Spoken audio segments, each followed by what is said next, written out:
Hi guys, welcome back. आज हम लोग एक और इम्पोर्टेंट सेशन करने वाले हैं। इस सेशन के अंदर मैं आप लोग को पढ़ाने वाला हूँ 5 इंपॉर्टेंट मिलिट्री एक्सरसाइजेज जो हमको पूछी जा सकती हैं इन क्लैट 2026। देखो, मिलिट्री एक्सरसाइजेज जो होती हैं अपने आप में थोड़ी सी कॉम्प्लिकेटेड होती हैं क्योंकि इन नंबर्स बहुत ज्यादा होती हैं। टोटल जो आपको इस साल मिलिट्री एक्सरसाइजेज पढ़ के जानी है दैट इज 8 to 10। मेरे हिसाब से तो 8 इंपॉर्टेंट है मिलिट्री एक्सरसाइजेज, जिनमें से मैं आपको 5 बताने वाला हूँ इस सेशन के अंदर। 3 जो है वो थोड़ी सी बड़ी हैं, उनको एक नेक्स्ट सेशन में या फ्यूचर में कभी कवर कर लेंगे। उन पे हम लोग ध्यान नहीं देते हैं। अभी जो 5 टॉपिक्स करने वाले हैं ये भी बहुत इंपॉर्टेंट है, इसलिए सारे के सारे पांचों टॉपिक्स को अटेंड कर लेना, नोट्स देख लेना। बाकी कोई भी हेल्प चाहिए तो मेरे को रीच कर सकते हो ऑन व्हाट्सएप और through the comments of this video. और बाकी अगर तुम्हें ऐसा लगता है कि तुम्हारे पास स्ट्रैटेजी नहीं है, जीके में प्रॉब्लम हो रही है, बहुत सारा बैकलॉग हो गया है, तो डेफिनेटली रीच कर लो ऑन व्हाट्सएप। मैं कोशिश करूंगा कि मैं तुम्हारी हेल्प कर पाऊँ। 5 टॉपिक्स हैं, जल्दी जल्दी कर लेते हैं, कोशिश करते हैं। मतलब मैंने अपने टारगेट रखा है कि 7 मिनट्स पर टॉपिक को लेके चलूं, जिससे 35 मिनट्स में तुम्हारे 5 टॉपिक्स कवर हो जाए। तो सबसे पहले जो फर्स्ट एक्सरसाइज है, अच्छा ये जितनी भी एक्सरसाइजेज हैं ये सारी की सारी इंडियन आर्म्ड फोर्सेस की एक्सरसाइजेज हैं, क्योंकि अगर मान लो फ्रांस और स्पेन ने कोई मिलिट्री एक्सरसाइज की है तो हम लोग के लिए काम की नहीं है, until and unless United nation से कंसर्न ना करे या इंडिया से कंसर्न ना करे। तो first exercise called sea dragon. देखो, ड्रैगन वर्ड यूज हो रहा है। ड्रैगन वर्ड जहां पे भी यूज होता है हम लोग को ऐसे लगता है चाइना की बात होगी, लेकिन क्योंकि ड्रैगन जो है उनका सिंबल है, उनका ड्रैगन जो है वो फर्स्ट कॉपी की तरह है। जैसे चाइना सारे प्रोडक्ट्स बनाता है वैसे ही है उनका ड्रैगन। ये जो ड्रैगन है, ये ड्रैगन है यूएसए का। तो यूएसए प्लस ऑस्ट्रेलिया ने, ऑस्ट्रिया नहीं ऑस्ट्रेलिया, ऑस्ट्रिया जो है वो यूरोप में है। ऑस्ट्रेलिया जो है वो एक अलग से कॉन्टिनेंट भी है, और उस कॉन्टिनेंट की जो सबसे बड़ी कंट्री है दैट इज ऑस्ट्रेलिया, जहां पे हम लोग क्रिकेट मैच खेलने जाते हैं, जहां पे इंडियन टीम अभी गई भी हुई है, जहां पे ऋषभ पंत ने बहुत अच्छी बैटिंग की थी। सिर्फ लड़कों से बात कर रहा हूँ, गाबा टेस्ट शायद तुम लोग को पता होगा, अगर तुम लोग पबजी के अलावा कुछ जीवन में करते हो तो। या पता नहीं पबजी चलता भी है कि नहीं, जो भी गेम खेलते हो। तो इस एक्सरसाइज को इन दोनों कंट्रीज ने स्टार्ट किया था इन द ईयर 2019। तो 2019 में इस मिलिट्री एक्सरसाइज को स्टार्ट किया गया। अभी जो मिलिट्री एक्सरसाइज है ये किस विंग ऑफ आर्मी को कंसर्न करती है? विंग ऑफ आर्मी का मतलब होता है बहुत बेसिक सा, 3 विंग्स ऑफ आर्मी होती हैं। First one is air force, second one is armed forces या फिर इन्फेंट्री कहते हैं हम लोग उसको, and third one is navy. तो ये वाली जो एक्सरसाइज है ये एक नेवल एक्सरसाइज है। नेवल एक्सरसाइज होने का मतलब होता है पानी के अंदर होने वाली एक्सरसाइज, यानी कि इंडियन नेवी जो है वो जाएगी इसमें पार्टिसिपेट करने। एक्सरसाइज की स्पेलिंग गलत हो गई है, एक्सरसाइज लिख दिया है मैंने, EXERCISE होती है। अब इतनी अच्छी हैंड राइटिंग में लिखा है, मैं ठीक ठीक नहीं करना चाहता हूँ, लेकिन तुम लोग को मेरे को पता है स्पेलिंग आती है, इसलिए तुम लोग ठीक कर लेना अपने नोट्स में।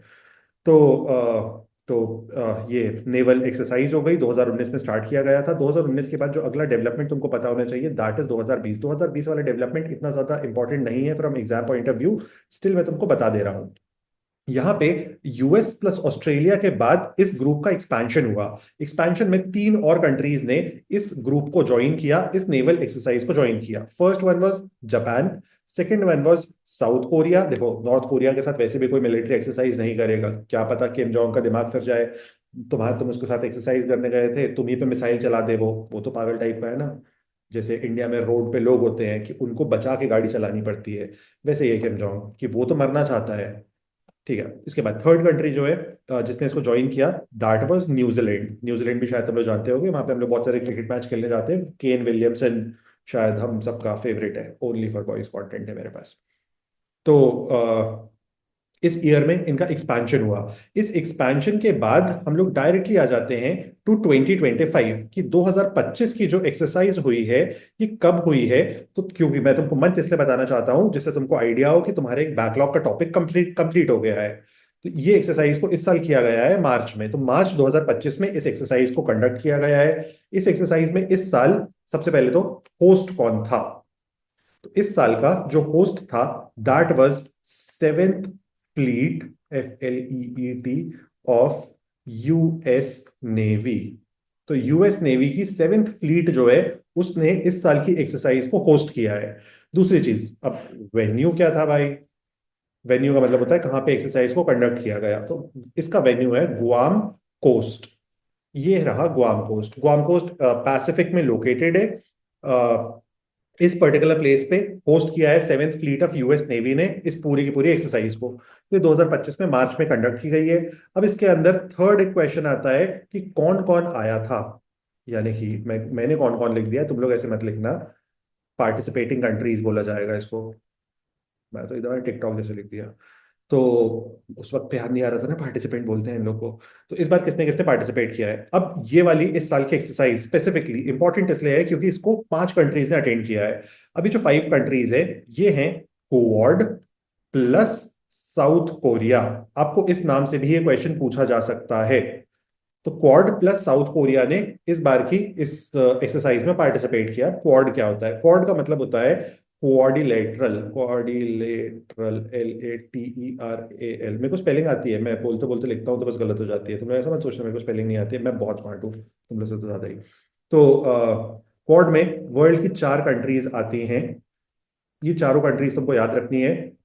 इन चारों कंट्रीज की बहुत इंपॉर्टेंट मीटिंग भी होती है, which is again a very important topic for your CLAT examination, which is quad summit. अब ये जो 4 कंट्रीज है इसमें first country is US, second country is India, third country is Japan and fourth is Australia. अब Indo Pacific region जो है, ये Indo Pacific region को प्रोटेक्ट करने के लिए, संभाल के रखने के लिए, एक तरीके से चाइना की पूरी पॉलिसीज को, चाइना को काउंटर करने के लिए इस ग्रुप को बनाया गया है। इस बात को बोला नहीं जाता है लेकिन इसका one of the biggest objective जो है that is to counter China. अब इस एक्सरसाइज को हम लोग कहते हैं क्वाड प्लस कोरिया एक्सरसाइज, यानी कि Sea Dragon is Quad plus Korea. आपको इस बात का ध्यान रखना है, 2025 से जो एक्सरसाइज की गई है that is Quad plus Korea. आपको इस नाम से पूछा जा सकता है, इसलिए मैंने 3 बार बोला इस बात को। अब अगली बात आती है कि सी ड्रैगन नेवल एक्सरसाइज तो है, लेकिन ये नेवल एक्सरसाइज जो है थोड़ी सी स्पेशल टाइप की है, क्योंकि इस नेवल एक्सरसाइज का जो इंटेंट है that is to prepare all the armies for high intensity anti submarine. Submarine, submarine शायद तुम लोग जानते होगे, सबमरीन वो चीजें होती है जो पानी के अंदर से चलती हैं। तो इसमें हाई इंटेंसिटी वर्ड का मतलब होता है कि हम लोग बहुत ही हायर लेवल पे, बहुत स्ट्रेंथ के साथ इस एक्सरसाइज को कर रहे हैं फॉर एंटी सबमरीन वॉरफेयर, यानी कि वॉर प्रेपरेशन, या फिर एंटी सबमरीन बोला जा रहा है तो अगर कोई हम पे सबमरीन से अटैक कर रहा है तो हमको प्रिपेयर्ड होना चाहिए उस चीज के लिए, खुद को बचाने के लिए, खुद को डिफेंड करने के लिए। जैसे इंडियन आर्मी का ऑब्जेक्टिव क्या है? इंडियन आर्मी का ऑब्जेक्टिव है टू डिफेंड इंडिया, इंडिया को प्रोटेक्ट करना। इंडियन आर्मी का ये इंटेंट नहीं है कि हम सामने वाले को जाके मारेंगे, हम खुद को बचाएंगे, हम देश के लोगों को बचाएंगे। वैसे ही ये एक्सरसाइज है कि हम पे अगर कोई एंटी सबमरीन अटैक करता है, सॉरी सबमरीन से अटैक करता है, तो हम उसको काउंटर कर पाए, विच मींस काउंटर को यहाँ पे रिप्रेजेंट किया गया है from the word anti. I believe आपको समझ आ रहा होगा, सबमरीन्स को से प्रोटेक्शन लेने के लिए इस एक्सरसाइज को किया जाता है।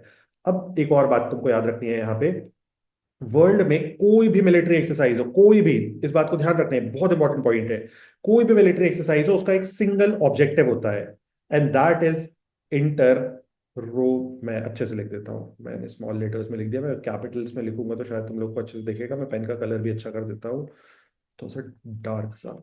हर मिलिट्री एक्सरसाइज का यही एक सिंगल ऑब्जेक्टिव होता है,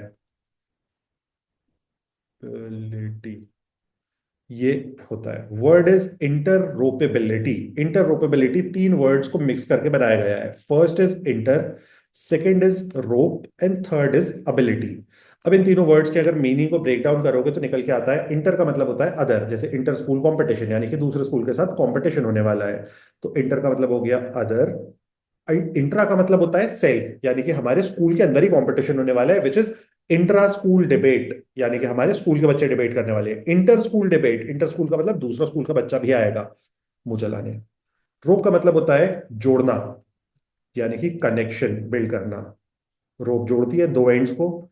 थर्ड होता है अबिलिटी, अबिलिटी का मतलब होता है स्ट्रेंथ, STRENGTH। अगर कहीं कुछ गलत हो गया है लिखने में तो देख लेना। ये हो गया कनेक्शन और ये हो गया अदर। अब अगर इसका वर्ड का मीनिंग निकालोगे, इसका मतलब ये हुआ कि अगर एक्स एंड वाई कंट्री साथ में एक मिलिट्री एक्सरसाइज को कर रही है तो इन दोनों कंट्रीज का ऑब्जेक्टिव है कि हम लोग पहले तो एक दूसरी कंट्री के साथ एक्सरसाइज करें, हमारा उनके साथ कनेक्शन बेहतर हो जाए और साथ में हमारी स्ट्रेंथ इंप्रूव हो जाए, विच मीन्स एक तरीके से हमको कोऑर्डिनेशन को और इंप्रूव करना है। कोऑर्डिनेशन इंप्रूव करने से हमारी स्ट्रेंथ अल्टीमेटली इंप्रूव हो जाएगी। यही होता है इंटरऑपरेबिलिटी। दुनिया में जितनी भी मिलिट्री एक्सरसाइजेज होती हैं उनका एक सिंगल ऑब्जेक्टिव है, दैट इज इंटरऑपरेबिलिटी। 2 आर्मीज अगर एक साथ एक काम को करेंगी तो उनके उस काम को अचीव करने की प्रोबेबिलिटी बहुत ज्यादा बढ़ जाएगी, सक्सेस की प्रोबेबिलिटी बहुत ज्यादा बढ़ जाएगी, कैजुअलिटीज बहुत ज्यादा कम हो जाएंगी।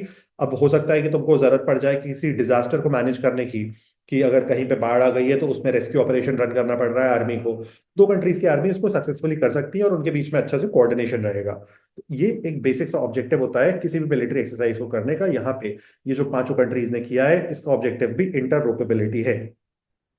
अब इस एक्सरसाइज में एक और चीज जो की जाती है हर बार, कि जो भी कंट्री बेस्ट परफॉर्म करती है उसको अवार्ड दिया जाता है कि तुमने भाई सबसे अच्छा परफॉर्मेंस दिया है, इसमें तुमको अवार्ड देंगे। इसको कहा जाता है dragon belt award, DRAGON, belt BELT award. इस बार का 2025 का ड्रैगन बेल्ट अवार्ड मिला है जापान की आर्मी को, जापान की नेवी को। तो जब जापानीज नेवी को मिला है ड्रैगन बेल्ट अवार्ड, आपको इस बात को भी ध्यान रखना है। अब ये जो एक्सरसाइज है जैसे कि मैंने दिखाया था, इसको किया जा रहा है गुआम कोस्ट पे। गुआम कोस्ट आई बिलीव आपको ध्यान रहेगा यहाँ पे लोकेटेड है। किस रीजन में लोकेटेड है? तो ये पैसिफिक रीजन में लोकेटेड है, इंडो पैसिफिक रीजन में।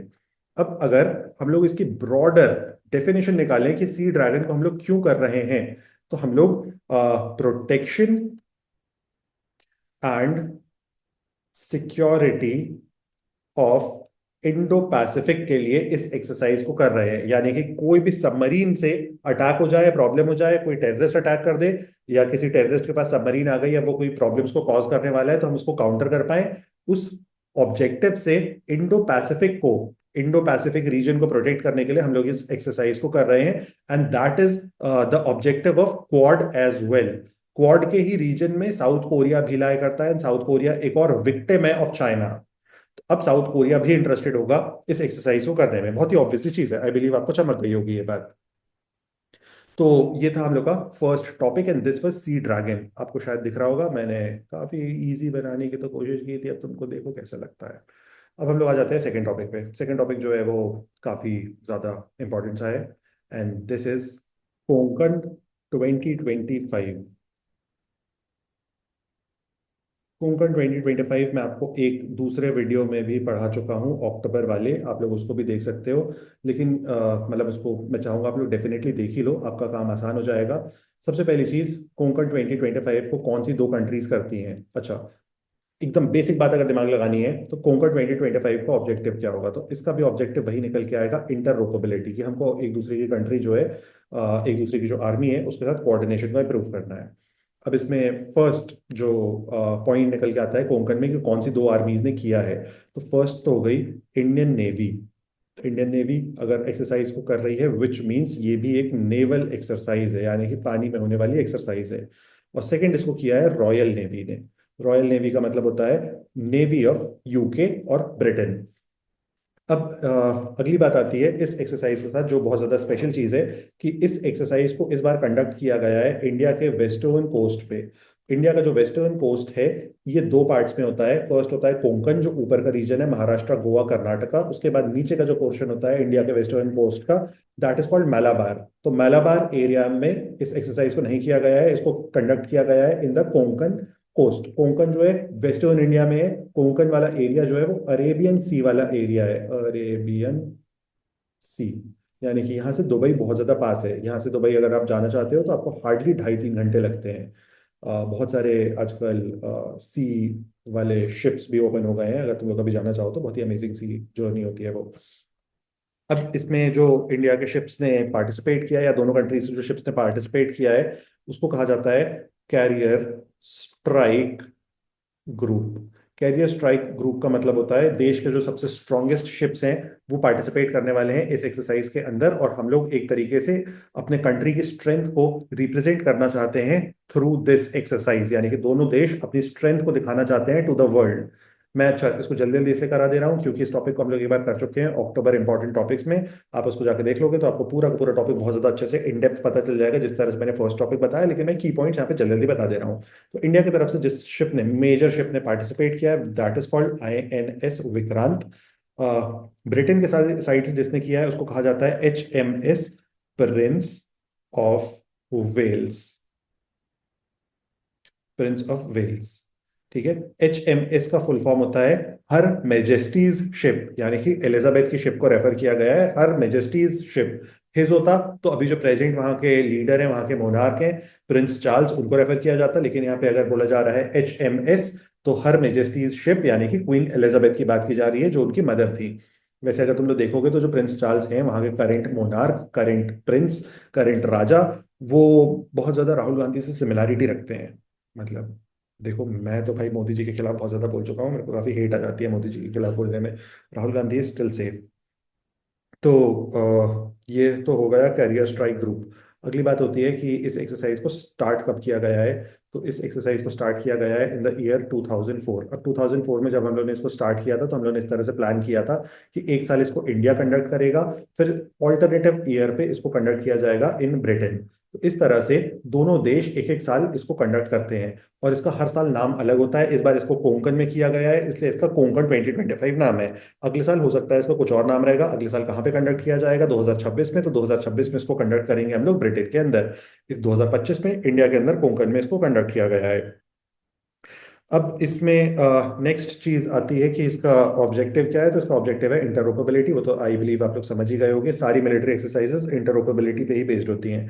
अब इस एक्सरसाइज के अंदर फर्स्ट टाइम ऐसा हुआ है जहां पे कुछ फॉरेन कंट्री के शिप्स ने भी पार्टिसिपेट किया है। तो आपको दो देशों के नाम याद रखने हैं, टू कंट्रीज का नाम याद रखने हैं जहां की नेवीज के एसेट्स ने, शिप्स ने पार्टिसिपेट किया है इस बार की कोंकण 2025 एक्सरसाइज में। First one is Japan and second one is Norway. तो इन दोनों के शिप्स ने भी पार्टिसिपेट किया था इस बार की एक्सरसाइज में। अब ये जो नेवल एक्सरसाइज थी, इसको टू फेजेस में किया गया है। यानी इसको हर बार जब भी हम लोग कंडक्ट करते हैं हम लोग दो फेजेस रखते हैं। First phase is called sea phase and second phase is called harbour phase. Sea और हार्बर का अंतर शायद आपको पता होगा, इसलिए मैं उस पर नहीं जा रहा हूँ, और मैं इस टॉपिक को यहीं पे निपटा रहा हूँ। इससे ज्यादा मैं इसके अंदर नहीं लेके जा रहा हूँ। मेरे नोट्स में तो काफी सारी चीजें हैं, लेकिन वो मैंने लास्ट टाइम बताई थी, तो मुझे नहीं लगता मुझे रिपीट करनी चाहिए। तुम्हारा भी तो समय बचेगा ना। ठीक है। अब इसके बाद अगला मुद्दे का टॉपिक। अब ये जो एक्सरसाइज है, fourth India US naval exercise, इसको स्टार्ट किया गया है इन द ईयर 2019। तो 2019 से इसको स्टार्ट किया गया है, यानी कि first edition was conducted in the year 2019, और उसके बाद इसको हम लोग continuously every alternative year conduct कर रहे हैं। अब इसके बाद इस बार जो ऑल्टरनेटिव ईयर अगर देखोगे तो इस तरह से निकलेगा। 2019 वन हो गया, 2021 टू हो गया, 23 थ्री हो गया, एंड फोर्थ 2025 हो गया। अगली और बहुत ही महत्वपूर्ण बात कि इस एक्सरसाइज को हमेशा हम लोग इंडिया के अंदर कंडक्ट करते हैं, यानी कि इसकी फर्स्ट एडिशन से लेके आज तक हम लोग इसको इंडिया के अंदर ही कंडक्ट करते हुए आए हैं। अब इसका जो 2025 का एडिशन हुआ है, इसको आप इस तरह से देख सकते हो कि चार एडिशंस जो हुए थे, तो फर्स्ट हो गया 2019, सेकंड हो गया 2021, थर्ड हो गया 2023, एंड फोर्थ हो जाएगा 2025। अभी जो 2025 का एडिशन है, इस 2025 के एडिशन को कंडक्ट किया गया है in the city of Visakhapatnam. मैं वाइजैग लिख रहा हूँ, वाइजैग में एनएलयू भी है, एनएलयू विशाखापट्टनम। हो सकता है तुम्हारा ड्रीम एनएलयू हो। टीयर 2 एंड टीयर 3 के बीच में आता है, लाई करता है बिल्कुल। एनएलयू विशाखापट्टनम बहुत ही ब्यूटीफुल सा एनएलयू है। मैं एक बार वहाँ पे कंपटीशन में गया हूँ। वहाँ पे सनराइज अगर देखोगे तो मजा ही आ जाएगी। और बीच वाली जगह है, तो बीच तो हमें पसंद ही है। तो अब इसका जो लास्ट एडिशन हुआ था वो हुआ था 2023 में। तो अब 2023 से हम लोग आएंगे 2025 पे। तो तुम्हें दोनों का वेन्यू पता होना चाहिए। यहाँ पे मैंने बता दिया 2025 की एक्सरसाइज की गई है वाइजैग में। वाइजैग किस साइड पे लोकेटेड है ऑफ इंडिया? तो ये लोकेटेड है ईस्टर्न कोस्ट पे। Eastern coast. लास्ट वाली जो एक्सरसाइज हुई थी, या इसके पहले जो हम लोग इंडिया एंड यूके वाली एक्सरसाइज पढ़ रहे थे, जिसमें हम लोग बात कर रहे थे कि रॉयल नेवी कोंकण 2025, जिसमें रॉयल नेवी और इंडियन नेवी ने एक्सरसाइज को किया है, उसको हम लोग ने कोंकण पे किया है। Konkan is western coast and this is eastern coast of India. Last exercise जो हुई थी इसकी 2023 वाली, ये भी ईस्टर्न कोस्ट पे ही हुई थी। अब ईस्टर्न कोस्ट पे लास्ट टाइम इसको किया गया था बे ऑफ बंगाल में। इस बार इसको किया गया है विशाखापट्टनम से आगे, उसी एरिया में, उसी रीजन में, लेकिन रेफर किया गया है इसको एज वाइजैग विशाखापट्टनम। तो इसलिए हमको विशाखापट्टनम ध्यान रखना है। 2023 की भी लोकेशन को याद रखना, 2023 की location was Bay of Bengal. अगली बात आती है कि हर मिलिट्री एक्सरसाइज का ऑब्जेक्टिव तो वही होता है जो मैंने तुम्हें बताया था, कि हमेशा ध्यान रखना ऑब्जेक्टिव इज इंटररोपेबिलिटी। रोपेबिलिटी। अब लेकिन यहाँ पे तुम्हें एक और पॉइंट को ध्यान रखना है। This point is extremely important. यही इस पूरे के पूरे टॉपिक को बहुत दमदार बना देता है। अच्छा, कौन सी कंट्रीज कर रही हैं? तो तुमको समझ ही आ रहा है ना कि इसको इंडिया एंड यूएस कर रही हैं। बायलेटरल एक्सरसाइज है। Bilateral means two, unilateral one, bilateral two. तो अब यहाँ पे इंटरऑपरेबिलिटी हमारे लिए मेन ऑब्जेक्टिव है। इंटरऑपरेबिलिटी को हम लोग एक इंटेंट के साथ करते हैं, दैट इज कॉल्ड HAD। हद। इसको तुमको ध्यान रखना है, ये बहुत एक्सट्रीमली इंपॉर्टेंट टर्म है तुम्हारे एग्जाम पॉइंट ऑफ व्यू से। कोई भी मिलिट्री एक्सरसाइज कर रहे हो तो उसको यूनाइटेड नेशन सपोर्ट करता है अगर वो humanitarian assistance assistance in disaster के ऑब्जेक्टिव से की जा रही है। रिलीफ एक्सरसाइज, इसका मतलब ये होता है, वर्ड्स को अगर बेसिक ब्रेक डाउन कर दोगे, ह्यूमैनिटेरियन असिस्टेंस, ह्यूमैनिटेरियन की स्पेलिंग फिर से गलत हो गई है, स्पेलिंग के लिए तुम लोग जिम्मेदार हो। तो ह्यूमैनिटेरियन असिस्टेंस का मतलब होता है हम लोग किसी की जान बचाने की कोशिश कर रहे हैं in the time of disaster या in time of natural calamity, कि कहीं पे बाढ़ आ गई, कहीं पे अर्थक्वेक आ गया, कहीं पे कुछ और हो गया, कहीं पे कोई भी प्राकृतिक आपदा आ गई है। उसमें इंडिया जैसी कंट्री में इस तरह की अगर आपदा आती है तो इतनी बड़ी, इतनी ह्यूज पॉपुलेशन है, और बोलने में अच्छा नहीं लगता लेकिन बहुत सा बिगर चंक ऑफ पॉपुलेशन जो है वो बहुत ज्यादा अच्छे से इकोनॉमिकली साउंड नहीं है, बहुत वेल टू डू नहीं है, उनके पास रिसोर्सेज की, नॉलेज की बहुत ज्यादा कमी है। तो वो लोग ऐसी जगहों पे, ऐसी सिचुएशन में फंस जाते हैं और उनको अपनी जगह से बहुत ज्यादा लगाव होता है, जो कि बहुत बार बहुत ज्यादा गलत होता है मेरे हिसाब से। कि अगर भाई, अगर मेरे गांव में बाढ़ आने वाली है तो मुझे सबसे पहले भागना चाहिए। मुझे ये नहीं सोचना चाहिए मेरा यहाँ पे घर है, मेरी यहाँ पे जमीन है, मेरा यहाँ पे खेत है, तो मैं तो यहीं पे पैदा पैदा हुआ था, यहीं पे मैं पला बड़ा हूँ, ये सब फालतू की बातें हैं। भाई जान बचाओ, आगे बढ़ो। लेकिन इंडिया के लोग ऐसा नहीं सोचते हैं, ऐसा तुम और मैं सोच सकते हैं।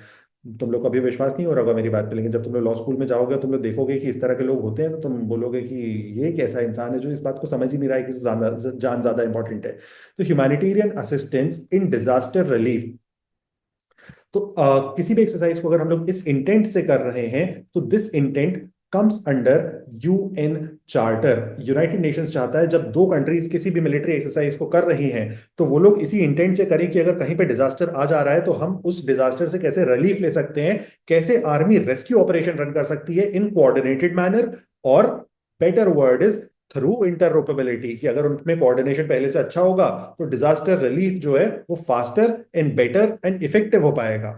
तो इस इंटेंट के साथ इस एक्सरसाइज को किया जाता है। अब इसके अंदर HAD इज, या इंटरऑपरेबिलिटी इज इंटेंट वन। इसी के अंदर तुमको इंटेंट टू भी पता होनी चाहिए। Intent two is framing SOP। Framing SOP, SOP का मतलब होता है स्टैंडर्ड ऑपरेटिंग प्रोसीजर्स। ऑपरेटिंग यानी कि हमको क्या बेसिक स्टैंडर्ड्स को मेंटेन करके चलना है during during the time of calamity, या हमको किस तरह से, एक सेकेंड, प्रोसीजर की स्पेलिंग तो सही हो जाने दो, प्रोसीजर, हाँ, इन टाइम्स ऑफ कलामिटी हमको किन बेसिक चीज़ों का ध्यान रखना है या हमको किस तरह से ऑपरेट करना है अगर कोई भी प्रॉब्लम हो रही है तो उसके लिए हमारे पास ऑलरेडी तैयारी रहे, हम प्रिपेयर्ड रहें, हमारे पास स्टैंडर्ड ऑपरेटिंग प्रोसीजर्स हो कि यही तरीका होने वाला है जिससे हम लोग तुरंत एक्शन ले पाएंगे, बेस्ट पॉसिबल एक्शन ले पाएंगे, मैक्सिमम लाइफ्स को सेव कर पाएंगे। कई बार क्या होता है कि कोऑर्डिनेशन परफेक्ट नहीं हो पाता है क्योंकि आप में और यूएस के लोगों में लैंग्वेज एक बहुत बड़ा बैरियर है, वो हिंदी नहीं जानते, हमारे वाले फिर भी थोड़ी बहुत इंग्लिश समझते हैं, तो हमको कोऑर्डिनेशन की जरूरत होगी। लेकिन अगर आपके पास ऐसा होगा कि तुमने देखा होगा जब भी कोई मिलिट्री ऑपरेशन करती है तो उस वक्त पे किस तरह से वो लोग किसी घर के अंदर तोड़ के घुसते हैं, कि पहले आता है एक इंसान ऐसे बड़ा सा एक लोहे की रॉड मारता है, फिर उसके बाद वो लोग कैसे पीछे पीछे एक साथ चलते हैं, ऐसे ऐसे इशारे करते हैं कि तुम्हें चार लोग इधर जाओ, दो लोग इधर जाओ। तो वो उनका एक स्टैंडर्ड ऑपरेटिंग प्रोसीजर होता है कि हम इस तरह से वर्क करते हैं। लेकिन यहाँ तो किसी को मारने जा रहे थे ना आर्मी वाले, लेकिन बचाने के लिए भी इसी तरह के प्रोसीजर्स को यूज किया जाता है। अब इसके बाद थर्ड ऑब्जेक्टिव है setup combined setup combined coordination centre और जॉइंट टास्क फोर्स। मैं JTF लिख दे रहा हूं कि हमको एक कंबाइंड कोऑर्डिनेशन सेंटर चाहिए for joint task force. Joint task force का मतलब शायद तुमको समझ आ रहा होगा, यहाँ पे मैं लिख भी देता हूँ जिन लोगों को नहीं वो है। Joint task force, joint task force का मतलब दोनों कंट्रीज की जो आर्मीज हैं वो साथ में काम कर रही हैं। अगली बात आती है ये टॉपिक कब का है, तो ये भी तुम्हारा एक और बैकलॉग टॉपिक है। इस एक्सरसाइज को किया गया है अप्रैल 2025 में, तो तुम्हारा अप्रैल का एक और टॉपिक कंप्लीट हो चुका है यहाँ पे। और इसमें एक लास्ट पॉइंट तुम्हें पता होना चाहिए कि इसकी ओपनिंग एंड क्लोजिंग सेरेमनी कहाँ पे की गई है। देखो, मेन सारी इवेंट्स जो हुए हैं वो विशाखापट्टनम में हुए हैं, लेकिन इन दोनों को एक एक शिप पे किया गया है। तो ओपनिंग सेरेमनी इंडिया के एक शिप पे की गई है, क्लोजिंग सेरेमनी को यूएस के एक शिप पे किया गया है, यानी कि एक नेवी की शिप पे किया गया है जो डिफेंस के शिप्स होते हैं। तो इंडिया का जो शिप यूज किया गया है उसका नाम है INS जलश्वा।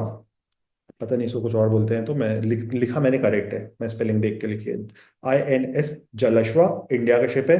यूएस का जो यूएस नेवी का शिप है उसका नाम है कॉमस्टॉक। तो यूएस के कॉमस्टॉक पे हुआ है, ये यूएस नेवी का शिप है। यूएस नेवी, इस पे किया गया है क्लोजिंग सेरेमनी को कंडक्ट, जैसे आईपीएल की ओपनिंग एंड क्लोजिंग सेरेमनी होती है, उसमें कुछ लोग आते हैं, कुछ कुछ कार्यक्रम करते हैं, वैसे ही यहाँ पे होता है। तो आई बिलीव ये टॉपिक भी क्लियर होगा, छोटे छोटे में लिखा है मैंने काफी। अब हम लोग चलते हैं अगले टॉपिक पे। सिम्बेक्स। सिम्बेक्स जो है ये बहुत ही छोटा सा है, मतलब मैं कोशिश करूंगा ये 3 से 4 मिनट के अंदर कवर हो जाए। इसकी इंपॉर्टेंस को तुमको ध्यान रखना बहुत ज्यादा इंपॉर्टेंट है, क्योंकि ये किसी दूसरे टॉपिक के साथ मिक्स होके आ सकता है। तो इस एक्सरसाइज को स्टार्ट किया गया था इन द ईयर 1994, एंड ये जो एक्सरसाइज है ये इंडिया की आज तक सबसे लंबी चलने वाली एक्सरसाइज है। ये लॉन्गेस्ट रनिंग एक्सरसाइज है, यानी कि एक ऐसी एक्सरसाइज जो कंटिन्यूअसली चल रही है और एक सिंगल देश के साथ चल रही है, यानी कि longest running bilateral exercise by Indian army. अब इसका फुल फॉर्म क्या होता है? फुल फॉर्म से शायद तुमको क्लैरिटी आ जाएगी देशों में, और आधी से ज्यादा बातें तो यहीं पे क्लियर हो जाएंगी।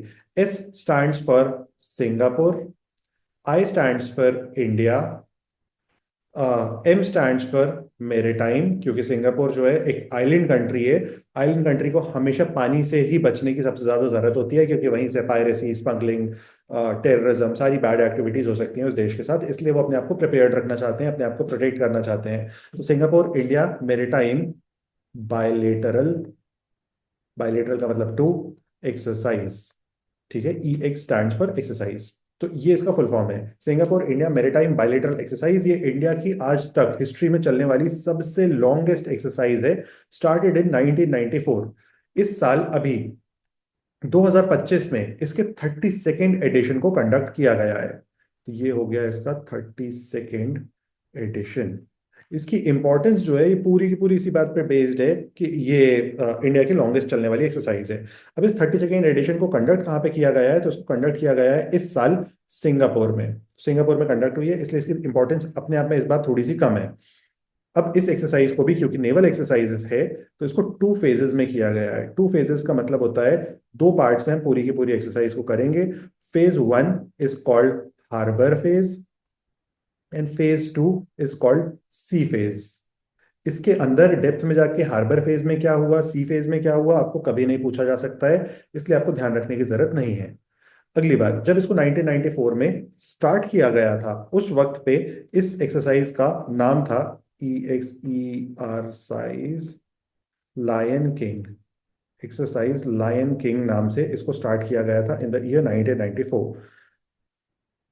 अब इससे हम लोग क्या अचीव करना चाहते हैं, या फिर सिंपल भाषा में बोला जाए तो क्या ऑब्जेक्टिव है? तो ऑब्जेक्टिव 1 तो बहुत सिंपल सा है, दैट इज इंटरऑपरेबिलिटी। इंटरऑपरेबिलिटी तो तुमको भूलना ही नहीं है। Interoperability for ever and ever टिका रहेगा सारी टाइप की मिलिट्री एक्सरसाइजेस के साथ। तो अब इसका अगला इंटरऑपरेबिलिटी के बियॉन्ड जो अगला ऑब्जेक्टिव होता है, that is to combat non state actors.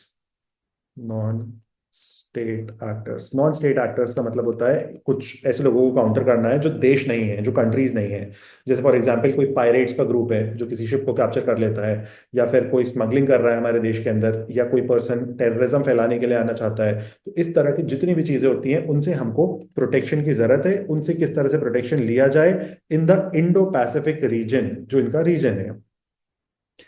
तो उसके लिए वहां पे दोनों देशों में कोऑर्डिनेशन रहे, इंटरऑपरेबिलिटी रहे, दैट इज द इंटेंशन। ठीक है। अगली बात जो बहुत इंपॉर्टेंट है, that is promote rule based Indo Pacific, यानी कि इंडो पैसिफिक रीजन जो है उसको रूल्स के हिसाब से चलाया जाए, उसको दादागिरी के हिसाब से ना चलाया जाए, like China. Direct counter point for China, कि हम चाइना की जो दादागिरी है उसको नहीं सहेंगे, चाइना के खिलाफ बोलेंगे, चाइना के खिलाफ चीजों को करेंगे। So this was the intent, और इसके अंदर इससे ज्यादा तो हमें पता होने की जरूरत नहीं है। बहुत एक्सट्रीमली इंपॉर्टेंट नहीं है इस साल के एग्जाम के लिए, एक्सेप्ट फॉर द पॉइंट ये वाला कि 1994 में इसको स्टार्ट किया गया और ये आज तक चल रही है बायलेटरली। हम लोग मूव करते हैं टूवर्ड्स द लास्ट टॉपिक। तो ये है एक्सरसाइज सूर्य किरण। सूर्य किरण जो एक्सरसाइज है, ये एक बहुत ही की एक्सरसाइज है, क्योंकि इसको किया जाता है between India and Nepal. India और नेपाल की आर्मी इस एक्सरसाइज को करती है साथ में। और नेपाल हम लोग के लिए एक बहुत ही इंपॉर्टेंट इशू बन चुका है इस साल के एग्जाम के लिए, क्योंकि वहाँ पे गवर्नमेंट को, जेनजीज ने गवर्नमेंट का क्या हाल किया शायद तुम लोगों को पता होगा। उसके बाद एक टेम्परेरी इंटरिम गवर्नमेंट को इस्टेब्लिश किया गया है वहाँ पे। कौन पीएम थे ऑफ नेपाल, जैसे उनका नाम है केपी शर्मा ओली। उसके बाद उनको किसने रिप्लेस किया है इन द इंटरिम गवर्नमेंट, फिर वहाँ पे फेब्रुअरी में इलेक्शन शेड्यूल्ड है। जो भी सारी चीजें हैं तुम्हें बहुत अच्छे से पता होनी चाहिए इन रिलेशन टू नेपाल। और अब हम लोग कवर कर रहे हैं इस एक्सरसाइज के बारे में, इसकी इंपॉर्टेंस आई बिलीव तुम लोग समझ गए होंगे। अब इसका सबसे पहले तो किस नंबर का इस बार एक्सरसाइज किया गया है, तो इस बार 18th एडिशन को कंडक्ट किया गया है। 18वां एडिशन कंडक्ट किया गया है ऑफ एक्सरसाइज सूर्य किरण। अब इसको भी हम लोग जब नेपाल के साथ एक्सरसाइज को कंडक्ट करते हैं तो हम लोग ऑल्टरनेटिव ईयर्स पे अलग कंट्रीज में करते हैं, यानी कि एक साल इंडिया में होगा और एक साल इस एक्सरसाइज को किया जाएगा नेपाल में। तो ऑल्टरनेटिव ईयर्स पे इसके लोकेशन चेंज होते हैं। तो यानी कि अब हम लोग यहाँ पे निकालेंगे कि 17th एडिशन कहाँ पे हुआ, तो वो ऑपोजिट कंट्री रहेगी, क्योंकि हम लोग से पूछा जा सकता है कई बार कि 17th एडिशन को कहाँ पे कंडक्ट किया गया, इसलिए मैं तुमको पिछले वाला भी बता दे रहा हूँ हर बार। तो 18th एडिशन को कंडक्ट किया गया है एक पर्टिकुलर प्लेस पे, इसको कहा जाता है साल झंडी। पता नहीं इसको कुछ बेहतर रीड करते हैं तो नहीं पता मुझे, लेकिन मुझे तो यही समझ आया कि यही बोलना चाहिए। तो सालझंडी नाम की एक जगह है इन नेपाल, यहाँ पे कंडक्ट किया गया है इस साल की एक्सरसाइज। और 2023 की जो एक्सरसाइज थी, इसके पहले हम लोग ने एक्सरसाइज को कंडक्ट किया था 2023 में। 18th एडिशन को कंडक्ट किया है 2025 में। अच्छा, 2025 में कब कंडक्ट किया है, तो हम लोग ने इसको कंडक्ट किया है इन जनवरी मंथ, यानी कि अगेन अब बैकलॉग टॉपिक। सूर्य किरण के साथ एक और बात हम लोग को ध्यान रखने की जरूरत है कि एक एनुअल होने वाली एक्सरसाइज है। अब 2023 में इसको कंडक्ट किया गया था और इसको बिल्कुल बिगिनिंग ऑफ 2025 कर दिया, क्योंकि वो 2024 की एक्सरसाइज थी। ठीक है, लेकिन 2025 में हुई है तो हमारे एग्जाम पॉइंट ऑफ व्यू से ऑटोमेटिकली इंपॉर्टेंट हो जाती है। तो 2023 की जो एक्सरसाइज थी, इसको कंडक्ट किया गया था उत्तराखंड में, जिसको हम लोग शॉर्ट में लिखते हैं UK. UK is are Uttarakhand, जहाँ पे भी तुम जाना चाहते हो कॉलेज से, क्योंकि वहाँ पे पहाड़ हैं। या तो इंसान बीचेस पे जाना चाहता है या तो पहाड़ पे जाना चाहता है, तुम्हें डिसाइड करना होगा। अगर सिर्फ एनएलयू जाना चाहते हो तो जा सकते हो। एनएलयू जाके ऐसा फालतू काम मत करना। ये सिर्फ एनएलयू में बैठे हुए हैं। एनएलयू का जीवन तभी एंजॉय कर सकते हो जब तुम रियल में सरकार के पैसे पे इधर उधर घूम रहे हो, भटक रहे हो। क्योंकि उससे ज्यादा मजा दुनिया में तुम्हें किसी चीज पे नहीं आएगा। जब तुम पैसे कमाने लगोगे ना, तब घूमने में इतनी मजा नहीं आती जितनी मजा आती है सरकार के पैसे पे घूमने में। क्योंकि वहां पे कॉलेज सारी चीजों को फंड करता है, लेकिन उसके लिए एनएलयू पहुंचना पड़ता है। प्राइवेट कॉलेज ये सब नहीं कराता है, वो पैसे मांग लेते हैं वो लोग सीधे। सिम्बी भी तो सोच लेना फिर तो भाई, सिम्बी में तो बहुत खर्चा है। अब इसका फर्स्ट ऑब्जेक्टिव जो है, एक देखो इंटरऑपरेबिलिटी तो है, इंटरऑपरेबिलिटी के बियॉन्ड जा रहे हैं हम लोग। फर्स्ट है counter terrorism operations, counter terror operations. दूसरा है जंगल वॉरफेयर। जंगल वॉरफेयर का मतलब होता है जंगल में अगर कहीं पे लड़ाई झगड़ा करने की जरूरत पड़ गई, कोई टेररिस्ट ग्रुप्स हैं या कोई स्मगलिंग कर रहा है, क्योंकि जंगल से स्मगलिंग बहुत ज्यादा होती है, तो उस पॉइंट ऑफ टाइम पे हम लोग उस चीज को काउंटर कर पाए। थर्ड है माउंटेन ऑपरेशंस। माउंटेन पे अगर हमें किसी को रेस्क्यू ऑपरेशन करना है या फिर हमारी जरूरत, तो उसके लिए इंटरऑपरेबिलिटी होनी चाहिए। या फिर माउंटेन पे कहीं पे टेररिस्ट ग्रुप है, स्मगलिंग हो रही है, पायरेसी हो रही है, कोई भी इस तरह की प्रॉब्लम हो रही है, तो उसको अगेन काउंटर करने के लिए हमको रेडी रहना चाहिए। And the third one is HADR। HADR stands for humanitarian assistance disaster relief. कि हमारी जो दोनों देशों की आर्मी है वो ह्यूमैनिटेरियन रिलीफ के लिए रेडी रहें, क्योंकि दोनों देशों में बहुत सारे नेचुरल कलामिटीज होते रहते हैं। जैसे कि नेपाल के अंदर तुमने अगर सुना है तो आए दिन अर्थक्वेक आता है। वहाँ पे काठमांडू जो शहर है उनकी कैपिटल, वहाँ पे बहुत ज्यादा अर्थक्वेक आते हैं। और इंडिया तो तुमको पता ही है, इंडिया में जो नॉर्दर्न पोर्शन है, कभी उत्तराखंड में लैंडस्लाइड हो जाती है, कभी हिमाचल में कुछ हो जाता है, कभी उत्तर प्रदेश में कुछ हो जाता है, दिल्ली में बारिश होती है तो पानी भर जाता है। हवा तो खराब है ही वहाँ की, गर्मी में एकदम चिलचिलाती हुई धूप लगती है, तो कुछ भी नहीं कर सकते। दिल्ली की धूप भी नेचुरल कलामिटी ही है। तो HADR ये चार मेजर ऑब्जेक्टिव्स हैं। अब इसके बाद मैं तुमको कुछ फैक्ट्स बता दे रहा हूँ इन रिलेशन टू नेपाल, जो तुम्हें पता होने चाहिए, क्योंकि इस साल नेपाल काफी ज्यादा प्रॉब्लम्स में है। तो इंडिया के 5 स्टेट्स हैं जो नेपाल के साथ बॉर्डर को शेयर करते हैं। इन पांचों स्टेट्स के तुम लोग को नाम ध्यान रखने होंगे। फर्स्ट वन जो है इसमें से वो है उत्तर प्रदेश। सेकंड है बिहार, बिहार। थर्ड हो जाएगा यहाँ पे उत्तराखंड। फोर्थ है सिक्किम। एंड फिफ्थ कौन सा छूट गया? वेस्ट बंगाल। फिफ्थ है वेस्ट बंगाल। तो ये 5 स्टेट्स हैं जो बॉर्डर शेयर करते हैं विथ नेपाल। और नेपाल के साथ एक और चीज याद ध्यान रखना कि हमारे और नेपाल के रिश्ते इतने ज्यादा अच्छे इसलिए हैं क्योंकि हम लोग ने नेपाल के साथ एक ट्रीटी को साइन किया था इन द ईयर 1950। इसको कहा जाता है India Nepal treaty treaty of peace and friendship. इसलिए तुमने देखा होगा इंडिया के अंदर इतने सारे लोग फ्रीली आके मोमोज बेच पाते हैं without any visa and passport, कि उन्हें वीजा की कोई भी जरूरत नहीं है। इंडिया के अंदर आप इजीली इंडिया आ सकते हो, इंडिया के लोग इजीली नेपाल जा सकते हैं मोमोज खाने। तो वो बहुत ज़्यादा प्रॉब्लमेटिक सिचुएशन नहीं होती है। जनवरी का टॉपिक है इसलिए एग्जाम पॉइंट ऑफ व्यू से बहुत ही लिमिटेड इंपॉर्टेंस रखता है क्योंकि बहुत ही पुराना टॉपिक है और इसको एक्चुअली 2024 में होना था, लेकिन सूर्य किरण के बारे में सिर्फ इसलिए मैंने कवर किया है क्योंकि नेपाल के साथ कुछ प्रॉब्लम्स थी। ये बेसिक सी कुछ चीज़ें हैं जो तुम लोग देख सकते हो अपने लेवल पे, चाहो तो स्क्रीनशॉट ले लेना। आई बिलीव काम बन जाएगा इतने में। तो ये 5 टॉपिक्स थे। अब इसके बाद 3 और टॉपिक्स हैं जो काफ़ी ज़्यादा इंपॉर्टेंट हैं, जिनकी इंपॉर्टेंस बहुत ही ज़्यादा है। उनको हम जल्दी ही कवर करेंगे। और तो बाकी सब ठीक है। कमेंट डाल सकते हो कोई भी क्वेरी क्वेश्चन के लिए।